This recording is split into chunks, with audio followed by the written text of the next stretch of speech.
بسم اللہ الرحمن الرحیم اللہم صلی علی محمد وعلی آل محمد کما صلیت علی ابراہیم وعلی آل ابراہیم انک حمید مجید اللہم بارک علی محمد وعلی آل محمد کما بارکت علی ابراہیم وعلی آل ابراہیم انک حمید مجید۔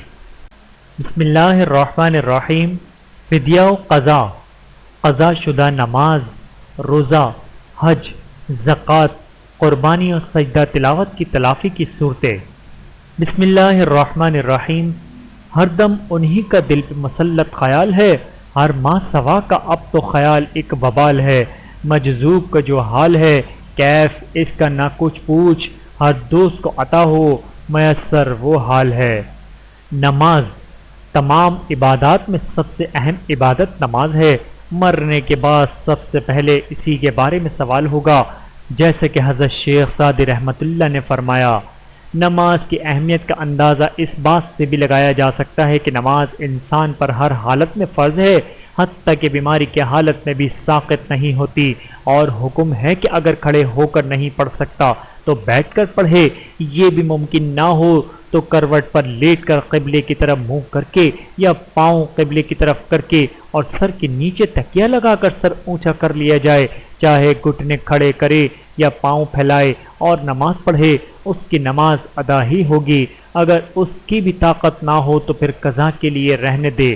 اس کے بعد پھر جتنی بھی صحت ہو جائے، اگر کھڑے ہو کر پڑھنے کی ہے تو کھڑے ہو کر، ورنہ بیٹھ کر یا لیٹ کر اپنی وقتی نمازوں کے ساتھ ساتھ ان قضا شدہ کی بھی ادائیگی کی جائے۔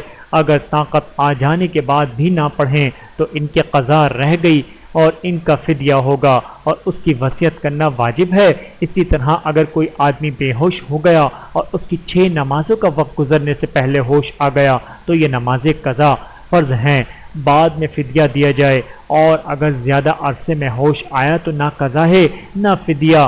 فدیہ ایک دن میں 6 نمازوں کا دیا جاتا ہے، 5 فرض اور 1 وتر۔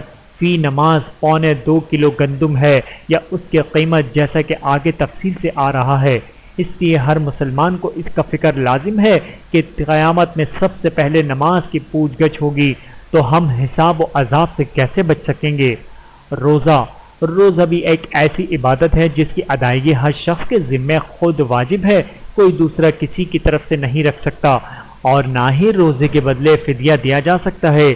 البتہ اگر بغیر بیماری کے محض بڑھاپے کی وجہ سے اس قدر کمزوری ہے کہ روزہ رکھنے پر جان کا اندیشہ یا سخت مرض لاحق ہونے کا خدشہ ہے، اور تجربے سے یہ محسوس کر لیا ہے یا کسی متقی معالج نے بتایا ہے کہ روزہ رکھنے سے جان کی ہلاکت ہے، تب ہر روزے کے بدلے ایک غریب کو صبح و شام پیٹ بھر کر کھانا کھلانا، اور اگر دینا ہو تو 2.25 کلو گندم فی روز یا فی روزہ یا اس کی قیمت فدیہ ہے، جیسا کہ قرآن حکیم میں ہے، مگر یہ روزہ رکھ سکنے والے کے لیے نہیں ہے، نہ اس سے اس کا روزہ ادا ہوگا۔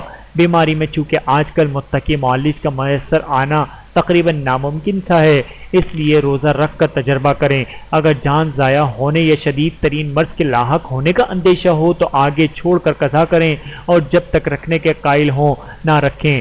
اگر اسی مرض میں موت آ گئی اور صحت حاصل ہو کر قضا کرنے کی مہلت نہ ملی تو نہ قضا ہے اور نہ فدیہ بلکہ معاف ہے، اور اگر اتنی طاقت حاصل ہو گئی کہ روزہ رکھ سکے پھر بھی نہ رکھے تو ان کی قضا واجب ہے۔ اگر قضا نہ کی گئی تو بعد وفات فدیہ واجب ہے، اور اس کی وصیت کرنا بھی واجب ہے۔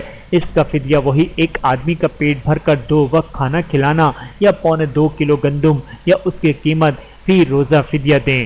یہ فدیہ تو خدائی قرض کی ادائیگی ہے، اور قصداً وقت کو نکالنے کا گناہ عظیم الگ ہوگا جو بغیر توبہ صحیحہ کے معاف نہ ہوگا۔ خود زندگی بھر اور مرنے کے قریب تو بھی یہ کریں، توبہ سے بے وقت ادائیگی کا گناہ ہی معاف ہوگا، فدیہ نہیں۔ اس لیے اپنی زندگی میں سب قضا ادا کر لیں، اس کی ادائیگی کے آسان طریقے پیش ہیں، ضروری پابندی سے تمام قضائیں پوری کر لی جائیں، ایسا نہ ہو کہ قضا رہ جائیں اور زندگی ختم ہو جائے، اس لیے سخت اہتمام کی ضرورت ہے۔ دولت مندوں اور طاقت والوں کا نماز، روزہ اور سجدہ ہائے تلاوت کو قصداً اس نیت سے چھوڑنا کے بعد میں فدیہ دلا دیں گے سخت ترین گناہ ہے۔ کیا اس بات کا یقین ہو سکتا ہے کہ دینے والے زندہ رہیں گے یا نہیں، پھر دیں گے بھی یا نہیں؟ آج کل بعض علاقوں میں استقاط کا رواج ہے، اسقاط جس کو کہتے ہیں، اس کی تفصیل آگے آ رہی ہے، جس کے کرنے میں بہت سے گناہ لازم آتے ہیں۔ مثلا اگر مرنے والے نے وصیت نہیں کی کہ اس کے ذمے اتنی نمازیں اور اتنے روزے ہیں جن کا فدیہ دیا جائے، تو پھر بغیر اجازت وارثین اس مالی مسترد کے میں اس سے قبل از تقسیم اسقاط کے ذریعے فدیہ دینا ان وارثین کے مال میں ڈاکہ ڈالنا ہے، اس لیے کہ مرتے ہی تمام مال وارثین کا ہو چکا ہے اور بلا اجازت ان کے مال میں تصرف حرام ہے۔ اس کا مال لینے والے اور اسقاط کا عمل کرنے والے سب گناہ گار ہوں گے۔ اور اگر میت نے وصیت کر دی تھی کہ مثلا 100 نمازوں اور اس قدر روزوں کا فدیہ دیا جائے، تو اب اس کا نہ دینا میت کے مال میں ڈاکہ ڈالنا ہے اور گناہ عظیم ہے۔ پہلے ترکے کے ثلث حصے میں سے فدیہ دیا جائے، پھر ترکہ تقسیم کریں۔ اسقاط اسی قسم کی بہت سے خرابیوں کا باعث ہوتا ہے۔ اس رسم کے ذریعے دولت مندوں کو چھوٹ دینا ہے کہ وہ جو چاہے کریں، جو چاہے نہ کریں۔ اسقاط کے ذریعے اسقاط کے ذریعے سب ساقط ہو جائیں گے۔ فقہاء نے مجبوری کے وقت میں اس کی کچھ مخصوص صورتیں ذکر کی ہیں جن کی تفصیل کتب فقہ ہے، اور کچھ تفصیل علامہ شامی نے عربی رسالے میں، مفتی محمد شفیع صاحب نے ایک اردو رسالے میں تحریر کی ہے، جن کا مرور اسقاط سے کوئی تعلق نہیں۔ عرض: ہر انسان کو اپنی زندگی میں قضا شدہ تمام نمازوں، تمام روزوں اور تمام سجدہ ہائے تلاوت کو شمار کر کے زندگی بھر کا حساب لگا کر ادائیگی کی کوشش شروع کر دینی چاہیے۔ کل کا حساب لگا کر اپنے پاس رکھ لیں اور جتنی جتنی ادا ہوتی ہیں ان کو وضع کر دیں، باقی کی وصیت لکھ کر رکھ دیں، اور میرے ذمہ اتنی نمازیں، اتنے روزے وغیرہ عبادت ہیں، تاکہ وارثین اول ترکہ کے ثلث میں سے ان کا فدیہ ادا کریں، پھر تقسیم کریں، اس لیے کہ بغیر فدیہ ادا کیے تقسیم کرنا خدائی حق میں ڈاکہ ڈالنا ہے۔ بلکہ وارثوں کو تو یہ چاہیے کہ اگر وصیت نہ کی ہو تو بھی بعد تقسیم اپنے حصے سے یا خود اپنے مال سے فدیہ ادا کر کے میت کے عذاب میں تخفیف کرائیں، تاکہ اس کا حق ادا ہو۔ قضاؤں کے آسان طریقے پیش ہیں تاکہ اپنی زندگی ہی میں قضا کر لی جائے، بعد میں نامعلوم کوئی فدیہ دے یا نہ دے۔ قضاؤں کے آسان طریقے: جب کسی نماز کی قضا کرنی ہو تو اس کی نیت میں مہینہ، دن، تاریخ اور وقت سب کا نام لینا ضروری ہے۔ اس کے بغیر اس کی ادائیگی شمار نہیں ہوگی، لیکن جن کی بہت سی یا سب نمازیں قضا ہیں تو سب کی تاریخ اور دن یاد رکھنا مشکل ہے اور اس کی نیت بھی مشکل ہے، اس لیے اس کی ادائیگی کے لیے حسب ذیل طریقے پر نیت کرے تو انشاءاللہ ادا ہو جائے گی۔ قضا عمری کا ادا کرنے کا طریقہ: یہ نیت کرے کہ فجر کی جتنی نمازیں مجھ سے قضا رہ گئی ہیں ان میں سے پہلی ادا کرتا ہوں۔ جب یہ ادا ہو جائے گی تو اگلی نماز پہلی بن جائے گی، پھر اس کی ادائیگی بھی اسی طرح ہوگی، اور اس کے بعد سے اس سے اگلی اسی طرح سب وقت، دن، تاریخ کے اعتبار سے ادا ہو جائیں گی۔ اسی طرح ظہر، عصر، مغرب، عشاء اور وتروں کی ادائیگی میں نیت کی جائے۔ قضا نمازوں کی ادائیگی کے وقت: قضا نماز سوائے 3 اوقات یعنی عین طلوع شمس، عین زوال اور عین غروب کے سب وقتوں میں جائز ہے۔ ترتیب بے ترتیب سب ادا ہو سکتی ہے۔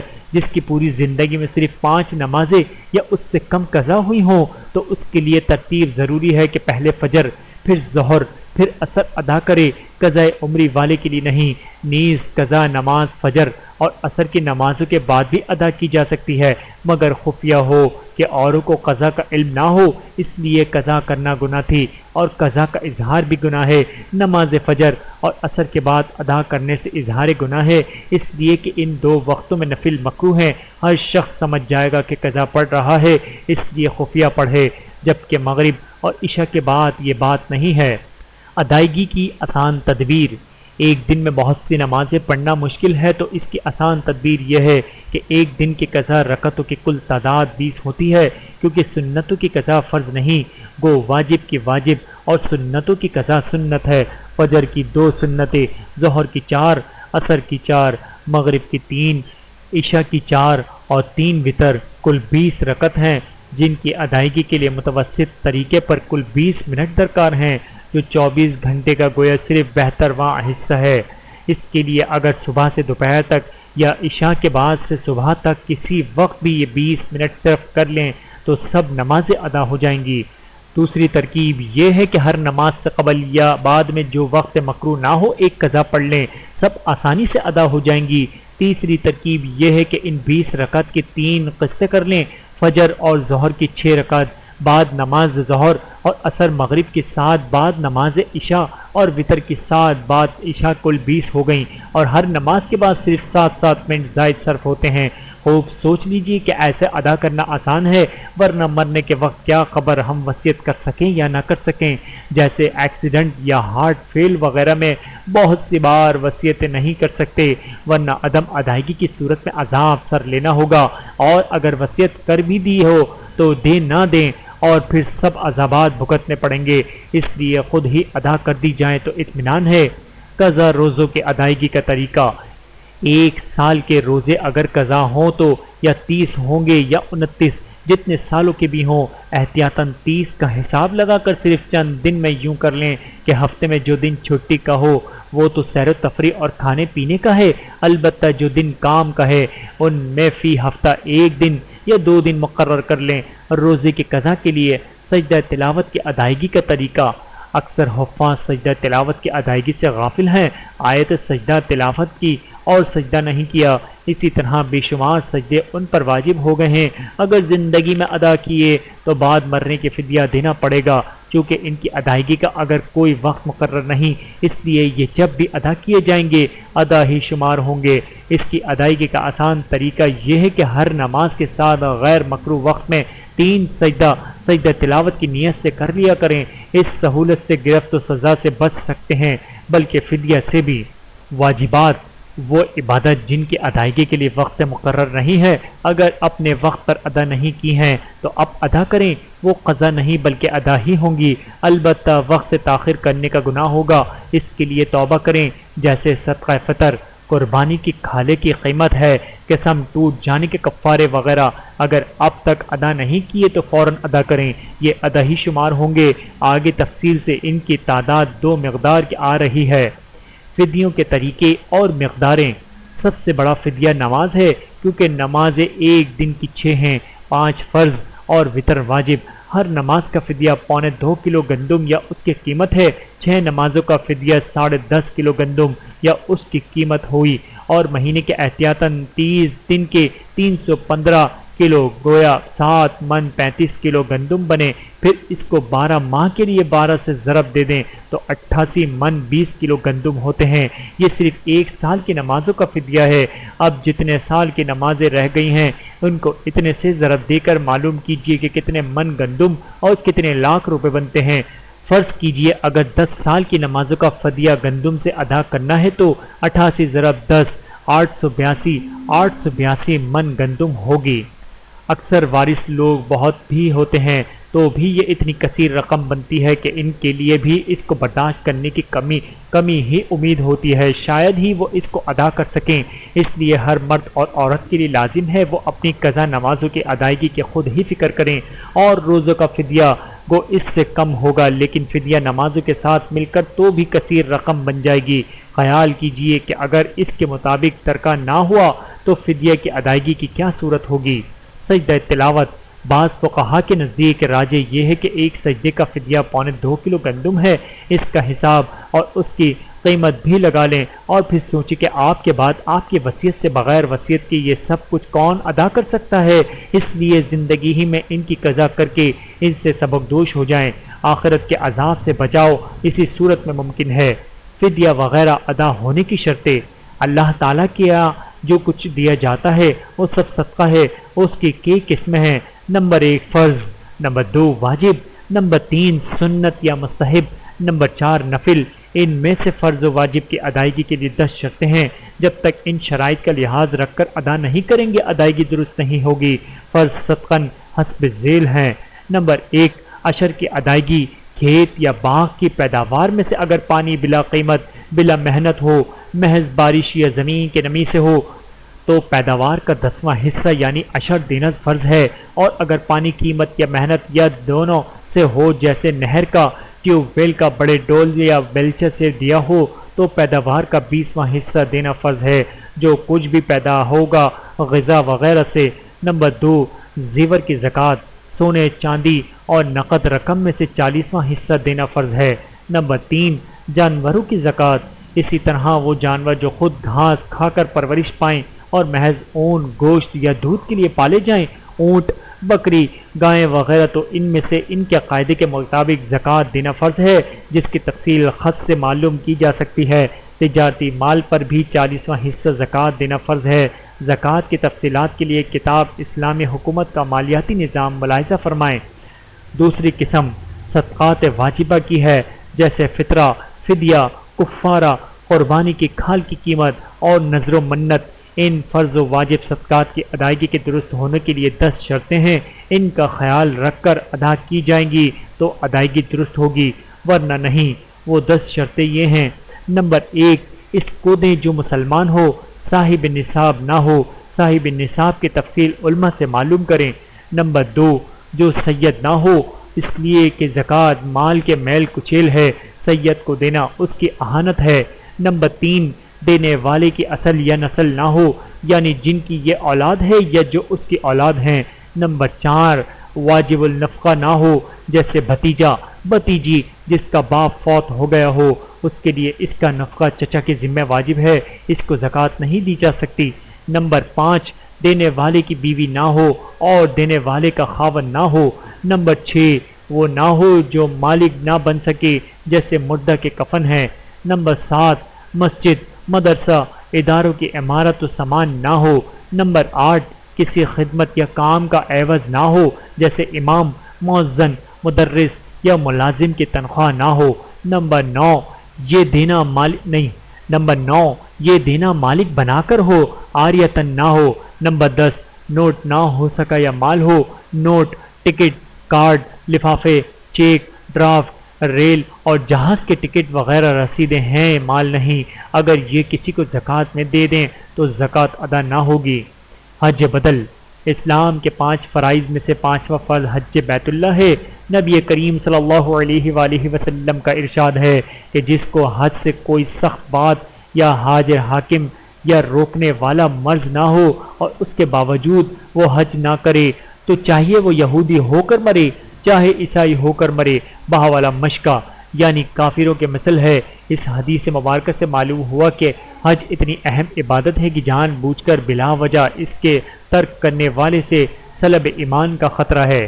فرضیت حج، جس مسلمان مرد کے پاس ایام حج میں روز مرہ اپنے بیوی بچوں کے اتنے خرچ سے بچ کر کہ جس میں سے اس کے بیوی بچے اس کے سفر حج سے واپسی تک اپنا گزر کر سکیں، اتنے پیسے ہوں کہ جن میں مکہ مکرمہ تک جانے آنے، ٹھہرنے اور کھانے کا خرچ ہو سکتا ہے، اس پر حج فرض ہے۔ اور عورت کے پاس اس کے محرم کا خرچ ہو تو اس پر حج فرض ہے۔ اس لیے اپنے سب اعضاء کی تحقیق کیجئے کہ کس کس پر حج فرض ہو چکا ہے، اور وہ سب اس فریضے کی ادائیگی سے قبل ہی اس دنیا سے رخصت ہو گئے ہیں، جس کی وجہ سے تارک حج پر سخت وعید معلوم ہو رہی ہے۔ نیز غور کیجئے کہ پہلے زمانے میں جبکہ پانی کے جہاز، اونٹ اور گدھوں پر سواری ہوتی تھی، مکہ شریف جانے آنے کے لیے کل اخراجات صرف 100 روپے میں ہو سکتے تھے۔ یقیناً ہمارے بہت سے عزیز ایسے ہوں گے جن کے پاس اتنی رقموں میں ضروریات روز مرہ سے فاضل ہوگی، خاص کر عورتیں کہ جو جہیز کے زیور اور رقم کی مالک ہوتی ہیں، اور پھر بھی ان لوگوں نے حج نہیں کیا تو ان پر کتنا سخت عذاب ہو رہا ہوگا۔ اپنی کم علمی کے یا غفلت کی وجہ سے اگر وہ اس فریضے کو اپنی زندگی میں ادا کرنے سے قاصر رہے تو یہ ہماری ذمہ داری ہے کہ ہم ان کی طرف سے حج بدل کر کے انہیں اس عذاب سے نجات دلائیں، کیونکہ آج ہم جس عیش و عشرت کے ساتھ زندگی بسر کر رہے ہیں، طویل و عریض کاروبار، بیش قیمت مکانات اور جائیدادوں کے مالک بنے ہوئے ہیں، اپنے والدین ہی کی بدولت تو ہیں کہ ان کی وراثت سے لاکھوں کروڑوں کے مالک بن گئے ہیں، جن کی بدولت ہم عیش و آرام کی زندگی بسر کر رہے ہیں۔ وہ آخرت میں عذاب الہی میں مبتلا ہیں۔ کیا ہمارے خون سفید ہو گئے ہیں کہ ہمیں ایک مرتبہ بھی یہ خیال نہیں آتا کہ اپنے ان اعزاء کو ہم کس طرح عذاب سے نجات دلا سکیں؟ آخرت میں ہم انہیں کیا منہ دکھائیں گے؟ اس لیے ہمیں اپنی پہلی فرضیت ان کی طرف سے حج بدل کرانے کا اہتمام کرنا چاہیے، چاہے انہوں نے وصیت کی ہو یا نہ کی ہو۔ حج بدل کا طریقہ علماء سے معلوم کر لیں، اس لیے کہ اس کے لیے کچھ شرائط ہیں جن کے بغیر حج بدل نہیں ہوتا۔ ابھی تو بتانے والے علماء میں کہیں ایسا نہ ہو پھر کوئی بتانے والا بھی نہ رہے۔ اگر پوری رقم میسر نہیں ہو رہی ہے یا بہت ہی کم ہے تو اس کی تدبیر بھی خط سے معلوم کی جا سکتی ہے۔ پہلی فرضیت میں اپنے اعزاء کی طرف سے حج بدل کرانے کی کوشش کرنی چاہیے کہ یہ ان کا ہم پر حق ہے۔ کفارے، بعض جملے یا بعض کام اس قسم کے ہیں کہ اگر کوئی شخص ان کا ارتکاب کرے تو اللہ تبارک و تعالیٰ کی طرف سے اس پر کچھ جرمانہ عائد ہوتا ہے، جس کو کفارہ کہتے ہیں، جس کی ادائیگی فرض ہے۔ اگر اپنی زندگی میں ادا نہیں کیا تو اس کی وصیت کرنا ضروری ہے، اور تہائی مال سے اول ان کی ادائیگی کی جائے، پھر ترکہ تقسیم کریں۔ اگر وصیت نہیں کی تو ضروری تو نہیں، لیکن ورثہ کو چاہیے کہ اپنے بزرگوں کی طرف سے اپنا اب ادا کر دیں تاکہ وہ عذاب آخرت سے بچ سکے۔ کفارہ قسم، اگر کسی نے خدا کی قسم کھائی ہے تو ایسا کروں گا، پھر نہیں کیا تو قسم کا کفارہ فرض ہے کہ 10 غریبوں کو صبح و شام پیٹ بھر کر کھانا کھلائے۔ اس کی طاقت نہ ہو تو 3 روزے رکھے۔ وہ کفارہ جس کی ادائیگی سے قبل بیوی سے صحبت حرام ہے، اگر کسی نے اپنی بیوی کو کہہ دیا کہ تو مجھ پر ماں کے جسم کی طرح حرام ہے، تو اس سے اس وقت تک صحبت حلال نہ ہوگی جب تک 60 غریبوں کو بیٹھ کر بٹھا کر پیٹ بھر کر کھانا نہیں کھلائے۔ جان بوجھ کر روزہ توڑنے کا کفارہ، اگر فرض روزے میں قصداً صحبت کر لی یا کچھ جان بوجھ کر کھا پی لیا تو روزہ ٹوٹ گیا، اس پر کفارہ واجب ہے، یعنی 60 روزے مسلسل رکھنے فرض ہیں۔ اگر بہت کمزوری یا بیماری کی وجہ سے مسلسل روزے نہ رکھ سکیں گے تو 60 غریبوں کو صبح و شام پیٹ بھر کر کھانا کھلائیں۔ اگر ایسا ہو گیا تو وہ ادا نہ ہوا ہو تو وارثوں کو اپنے اعزہ کو عذاب سے بچانے کے لیے ان کی طرف سے 60 غریبوں کو کھانا کھلانا چاہیے۔ اگر وصیت کی ہے تو ان کے مال سے، ورنہ اپنے مال سے ادا کریں۔ میت کی طرف سے وارث روزہ نہیں رکھ سکتا، صرف کھانا کھلانے سے کفارہ ادا ہوگا۔ ان کفاروں کی ادائیگی کے لیے چونکہ کوئی وقت مقرر نہیں ہے، اس لیے فوری طور پر ان کو اپنی زندگی میں ہی ادا کرنے کا اہتمام کرنا چاہیے۔ ادا نہ ہو سکے ہوں تو وصیت کرنی چاہیے۔ وصیت کی صورت میں تہائی ترکے میں سے قبل تقسیم یہ کفارہ ادا کیے جائیں گے، اور اگر وصیت نہ کی ہو تو وارثوں کو اپنے اعزہ کو عذاب سے بچانے کے لیے اپنے سامان سے ان کفاروں کی ادائیگی کرنی چاہیے۔ قرض کی 2 قسمیں ہیں، ایک خدائی قرض ہے اور ایک انسانی قرض۔ خدائی قرض جیسے زکوٰۃ، عشر کھیت یا باغ کا، صدقہ فطر اپنا یا نابالغ بچوں کا، قربانی اپنے طرف سے، فدیے، کفارے، نذر و منت وغیرہ۔ انسانی قرض کسی سے رقم ادھار لی ہو، کرایہ، مہر، امانت وغیرہ، ان سب کی ادائیگی ہر انسان کے ذمہ فرض و واجب ہے، اپنی زندگی میں ادا کیے جائیں، اور اگر وصیت کر دی جائے تو مسائل موافق کے متروک حال ہے۔ اگر وصیت نہیں کی ہے تو خدائی قرض کی ادائیگی واجب تو نہیں ہے، البتہ اپنے پاس سے کوئی ادا کر دے تو عذاب سے نجات کی امید ہے۔ اور انسانی قرض کا اگر ثبوت ہے تو ترکے میں سے پہلے قرضہ ادا کیا جائے، بعد میں ترکہ تقسیم ہوگا، اور اگر ثبوت نہ ہو تو احتیاطاً اپنے پاس سے دینے میں بھی ادا ہو جائے گا۔ رواجی اسقاط، ایک رسم یہ پڑی ہوئی ہے کہ اگر جب کوئی مر جاتا ہے اور اس کے ذمہ بہت سی نمازیں، روزے، قسم کے کفارے وغیرہ جن کا فدیہ لاکھوں روپے بنتا ہے، جس کو میت کے مال سے ادا کرنا مشکل نظر آتا ہے، کرنا نہیں چاہتے، یا فدیہ زیادہ ہوتا ہے اور رقم کم ہوتی ہے، تو اس صورت میں ایک رواج دیا جاتا ہے جس کا نام اسقاط رکھا گیا ہے۔ اس کی یہ صورت کی جاتی ہے کہ ایک قرآن پاک لیا جائے، اس کے ساتھ کچھ نقد رقم رکھی جاتی ہے، پھر ایک حلقہ بنایا جاتا ہے، اور ایک شخص اس رقم اور قرآن پاک کو لے کر یہ کہتے ہوئے کہ یہ میت کی طرف سے فدیہ ہے دوسرے کو دیتا ہے، وہ تیسرے کو کہ یہ کیا ہے کہ میت کی طرف سے فدیہ ہے دے دیتا ہے، اور پھر تیسرا چوتھے کو، اسی طرح پورے حلقے میں اس کو گھمایا جاتا ہے، اور 8-10 آدمیوں کا دورہ کر کے وہ رقم صدقہ کر دی جاتی ہے، اور یہ سمجھتے ہیں کہ میت کی عمر بھر کی نماز اور روزہ سب گناہوں کا فدیہ ہو گیا، مگر یہ صحیح نہیں ہے۔ اس سے تو یہ خطرہ ہو گیا ہے کہ ہر شخص جو چاہے گناہ کر لے اور پھر تھوڑی سی رقم سے ہیلا اسقاط کرا دے تو سب گناہوں سے بچ جائے گا۔ اس میں بہت سی خرابیاں لازم آتی ہیں اور بہت سے گناہوں کا مجموعہ ہے۔ علامہ شامی رحمۃ اللہ نے اپنے عربی رسالہ اور مفتی محمد شفیع رحمۃ اللہ صاحب نے ایک اردو کے رسالے میں اس کی برائی بیان کی ہے۔ اس سے بچنا اشد ضروری ہے۔ فدیہ جتنا بنتا ہے پورا پورا ہی دینا چاہیے۔ علماء نے جو حیلہ اسقاط لکھا ہے جس پر اس روابط اسقاط کو قیاس کیا جاتا ہے وہ چیز ہے جو اشد ضرورت ہے اپنی شرطوں کا لحاظ رکھ کر کیا جاتا ہے۔ ہر شخص کو اس بات کا یقین تو پہلے سے ہے کہ کم معلوم نہیں موت کب آ جائے، ایک سانس آ جانے کے بعد دوسرے کا یقین نہیں کہ آئے گا یا نہیں، اس لیے تمام کاموں کی ادائیگی میں جلد کرنی چاہیے۔ آج کل تو مشاہدہ ہو رہا ہے کہ 1 منٹ کا بھی بھروسہ نہیں ہے۔ ہارٹ اٹیک، دماغ کی رگ پھٹ جانا اور ایکسیڈنٹ کی صورت میں کثرت اموات روز مرہ کا معمول بن چکا ہے۔ 1 منٹ کا بھی بھروسہ نہیں ہے، اس لیے اپنی زندگی ہی میں آخرت کے عذاب سے بچاؤ کا انتظام ضروری ہے تاکہ پاک و صاف دنیا سے جانا ہو، نامعلوم بعد میں وارث کچھ کر پائیں یا نہ کر پائیں، اور صحیح طریقے سے کریں یا غلط طریقے سے۔ ایصال ثواب یعنی اپنی عبادات کا ثواب دوسرے کو پہنچانا شرعاً بھی درست ہے، عقلاً بھی۔ ہم اپنی تنخواہ اور دوسرے کو دینے کو کہہ دیں تو سب درست مانتے ہیں، اگر اپنی مزدوری دوسرے کو دلا دیں تو سب جائز رکھتے ہیں۔ اسی طرح نفل عبادات، نفلی نمازیں، نفلی روزے، نفل صدقہ و خیرات، کسی کے نام سے وقف مالی و جانی، سب عبادتوں کے لیے اللہ تعالیٰ سے یہ عرض کرنا کہ فلاں کو اس کا ثواب دے دیں درست ہے۔ حضور صلی اللہ علیہ وآلہ وسلم نے ایک قربانی کر کے عرض کیا، لا محمد صلی اللہ علیہ وآلہ وسلم، یہ امت محمد صلی اللہ علیہ وآلہ وسلم کے لیے ہے، یہ ایصال ثواب موجودہ اور آئندہ آنے والے سب لوگوں کے لیے تھا۔ اس سے موجودہ کی واجب قربانی معاف نہیں ہوئی، البتہ اس کا ثواب ملتا ہے، اس لیے درست ہے۔ اسی طرح التحیات کی دعا کو فرمایا ہے کہ سب صالحین کو پہنچی ہے۔ حضرت ابو ہریرہ رضی اللہ تعالیٰ عنہ نے فرمایا تھا کہ کوئی ایسا ہے کہ 2 رکعت مسجد قباء میں پڑھ کر کہہ دے یہ ابو ہریرہ کے لیے ہیں۔ ان احادیث سے ثابت ہوا کہ ہر نفل عبادت کرنے کے بعد اگر یہ کہہ دیا جائے کہ اس کا ثواب فلاں کو پہنچے تو وہ اس کے لیے ہو جائے گی۔ ایک حدیث مبارکہ میں ہے جو نیک طریقہ جاری کرے گا اس کو اس کا ثواب ملے گا، اور قیامت تک جو اس پر عمل کرے گا اس کو بھی اس کا ثواب ملے گا، اور اس کے ثواب سے کمی نہ ہوگی۔ اس سے معلوم ہوا کہ برابر پورا ثواب بنتا ہے، تقسیم ہو کر نہیں ملتا۔